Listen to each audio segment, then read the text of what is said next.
Sibling rivalry is competition, jealousy and conflict between brothers and sisters a normal part of growing up. While bickering and nitpicking in the back of the car can be hard for parents, is sibling rivalry also a way for children to learn life skills? How should you as a parent manage it? Clinical psychologist and mum of three, Jacqui Maguire, is with us. People's blood pressure's gone up, the heckles have gone up straight away. It can be painful, can't it? But is it an important way of children learning how to relate? It's so normal, and you talk about the bickering and the squabbling, and I'm like, have you put a camera in on my life, Kathryn? Yes, when it's supportively managed, it's absolutely a way to learn negotiation, perspective taking, listening, conflict management. When you've got scaffolding around children. What else is going on? Because this is also learning to be part of a tribe, part of a family, part of a relationship. How to deal with relationships. There's a jealousy. There's very strong attachment still to caregivers. There's all sorts going on in this cauldron. Totally, and often it's a vying for parents' attention and affection or resources, and resources can be time and space, let alone the toy or the being the first person in the car, because I want to feel like I'm the most important.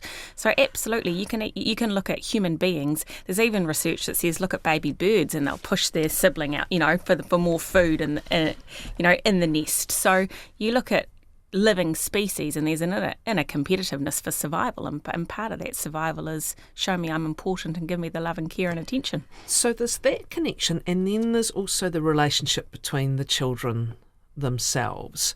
What are typical examples, I guess, of what you would call sibling rivalry? We've talked about some of the obvious ways it can play out, but what are some sort of typical examples of what you might expect between children? And it's dependent on age, so it does morph over time.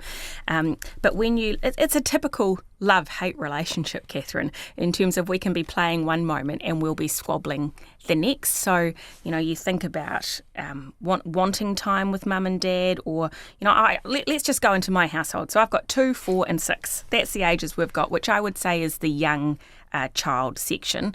I get squabbles over who gets to sit in the end position of the table. So it goes on a rotating, roster. Who can get in the car first? I want you to read my story first at night. I want a date. You took X out for a date, and now I want, so it's like, it's the time, it's the toys, it's who gets to make the decisions, it's which position you're in. So that's all typical. And research says in younger children, you can get squabbles 8 times an hour.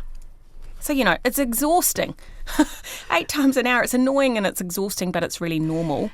Then when you grow, as children age, I think you're more likely to have space. So if you're talking about teens, you're spending more... the bedroom, their friends. Hopefully children in their teens have got slightly more empathy, perspective taking, a little bit more mutual respect maybe for each other.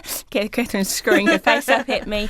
But actually you get space, so you're not on top of each other. You don't have access to each other all the time. I think that simmers some of that rivalry, but then maybe you get rivalry over someone's pinching somebody else's clothes, or this perception that your mum and dad's favourite, not me. I was going to say, it can get more emotionally complex. Correct. When you're younger, it's I want, I need. Yeah. When you're older, it becomes more layered, yes. perhaps more complex, yes. more relational. Correct. But then in adulthood, often what you find is even those that have had huge rivalry, does that turn into camaraderie? Or when you've moved out of home and you become, siblings not vying for the same space, often then siblings can become a huge source of support and friendship to each other. The other thing when they're older is you have the analytical abilities to hopefully take the good and leave the rest. Yeah, but also to know what's going on. Yeah. We often talk about how you kind of revert when you get together, even as adults. It's like you revert to the ages. Back to your family of origin. Well, totally, you take your position. The same damn behaviour comes back, and you're going, hang on, thought we were grown-ups. But you can recognise the behaviours because you're just that little bit older. Can we come back to the young ones? Sure. What are you letting them do for the most part? When are you letting them sort it out? When are you intervening? I think this is a really rich conversation. I think if you're trying to intervene all the time, you will run yourself ragged as a parent.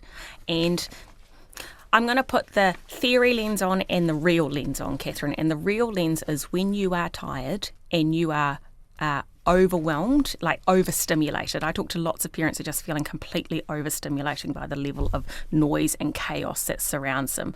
I absolutely get that the instinct is to go in, to fix it, to sort it out so that you can move on. But I suppose if you're going in and you're either assuming who started a squabble, that's a real risk. We'll come back to it. Totally, like who started There's this. always the naughty kid who's always the... But what about the little stirrer in the corner who knows how to set them off? Anyway, correct. Carry on. And if you ask any group of children who started this, I mean, which child is going to say, "Oh, me," And if we just come in and fix, we miss a learning opportunity. And so I hold huge compassion as a parent for other parents, but I think if you can take a moment and pause and either give them, first give them some time, can they sort it out themselves? Because that's real learning skills to negotiate and manage and share. And then if not, I think it's about supporting children to understand the other position. So, with a young child, it can be as simple as, if that happened to you, how would you feel? That's just how would you feel? And my kids can say to you, "Oh, Mum, I'd feel sad." Okay, so if, your sibling's feeling sad, what would you like in that situation? So there's a moment to get them to pause and listen and have empathy. And I think to support them to come up with the solutions, if you can, rather than you putting the solution on them. Some of the things that can happen, it can tip into bullying, and this is where you want to have a look if there's an underlying dynamic. I mentioned about the little stirrer who always manages to make the kid who always gets caught get caught. Yes. So you've got to analyse what's happening there. And then sometimes that rivalry is not a healthy tension and sorting things out. One kid's actually bullying the other. How do you handle that? Yeah, and there's a line. There's a line from rivalry to abuse, actually, is the term that's used in the literature. And I think if there is always one person that's the aggressor and one person's the victim, like if there is a one-directional arrow in that relationship, that's a red flag. If it's persistent, if there's an intensity to it, if one sibling is actually feeling fear or feeling controlled or feeling tormented, you have to take that really seriously as a parent, because when you look longitudinally on the impact of that, children that talk about experiencing extreme bullying or abuse from a sibling, 2.5 times more likely to experience depression and self-harm in later adolescence and adulthood. Self-esteem is lower, sense of self-worth. Like, rivalry doesn't equal lifelong emotional and physical scars. So, if there is a pattern that is forming and real emotional impact, we have to absolutely take that seriously as parents. You've got your kids quite close in age. Yes. They can spread I banged them out. Nice work. You can have blended families, of course. I suppose that's another dimension we might get to or not get to, but you can have a much bigger range. And in that situation, what's the responsibility of older children relative to younger children, including in rivalry behaviour? Well, totally, and even that sense of caregiving. So, when you've got a large age gap between children, I get for parents that's an extra set of hands. But how do you minimise that in terms of the older sibling feeling responsible or taking on the burden of part raising a younger sibling, which actually can often lead to overwhelm, and you can get big feelings, anger or resentment towards younger siblings because maybe they get it easy or they don't have to do so much. And then for the younger sibling, that sense of frustration that you're not my parent. So why are you setting me rules? Why are you giving me consequences? That's not your job. And so I think that's a risk factor or an awareness factor for parents around, reading your younger sibling a story or watching them for 5 minutes while you do something. Yeah, that might be okay, but is there some benefit to the older child? Do they get a reward for doing that extra time with you or time up later than the younger sibling? But if that's transitioning into care, I think you've got to be really careful. When they are that little bit older, adolescence and above, and all those hormones and explosive kind of behaviours are coming into play, a couple of questions about this. They will often explode and have a go, and actually this can get physical. It can get physical. They will explode and have a go, and then sometimes it's over. And if that happens to you, let that happen. One of the issues I have is you want within your family a fundamental level of respect. Yes, and norms. And when is what's going on if it's disrespectful or if it's really harming relationships, when do you intervene? And when do you accept they've just had a screaming match in 5 minutes' time it'll all be fine? Yeah, well, I think, again, you have to look below the surface of the behaviour that you're seeing. Is this persistent and consistent? And is there hatred from one child to the other? Is there complete dislike or disrespect continually? And I think that's the guidelines, I think, would be, as a family, how do we operate with each other? What are our values as a family? And you might not necessarily be somebody's best friend, but we have to treat each other respectfully. Like, there are behavioural expectations in this house. And also in what's said.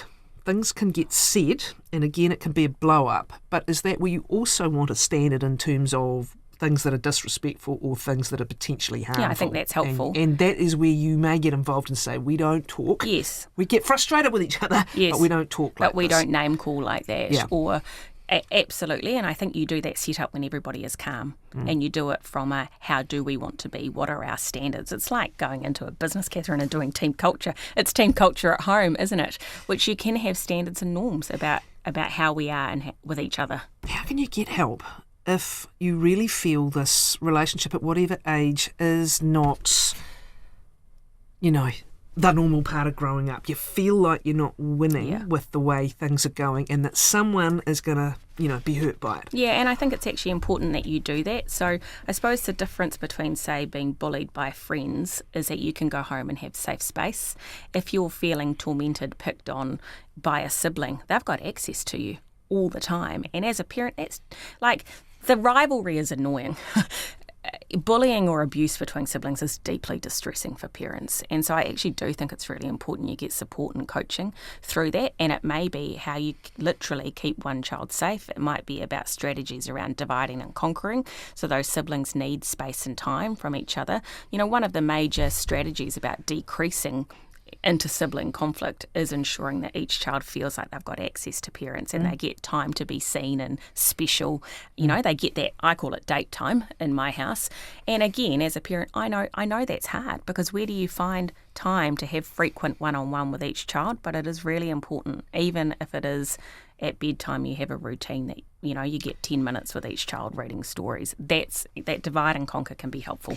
Now, this is an interesting one. That old argument about the new baby and the jealousy, even the cats apparently can get jealous, can't they? But, the new baby and the jealousy that previously younger sibling may have had.